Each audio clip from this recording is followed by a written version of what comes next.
Hi friends, మళ్ళీ మనకు మా టీవీ బ్యాచ్ని దింపిండు.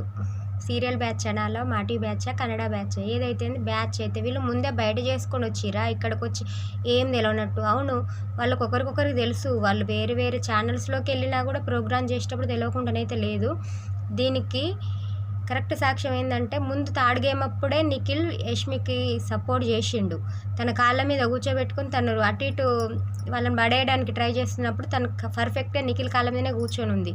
అప్పుడే ఓడిపోయింది కాబట్టి తనకు ఇమ్యూనిటీ ఉంటుందేమో అనుకొని చీఫ్గా ఈయన గెలిచి తనను చీఫ్గా తీసుకొచ్చిండు అని చెప్పాలి. ఎందుకంటే తనకంటే ఇంకా బాగా ఆడిర్రు ఇద్దరు జెంట్స్. వాళ్ళిద్దరితో కంపేర్ చేస్తే తిను ఓన్లీ గ్రూప్గా ఉంది కాబట్టి, తను బయట ఫ్రెండ్ కాబట్టి, వాళ్ళందరూ ఒకటే బ్యాచ్ కాబట్టి మళ్ళీ మా టీవీ బ్యాచ్ స్టార్ట్ అయిందని నాకు అనిపించింది.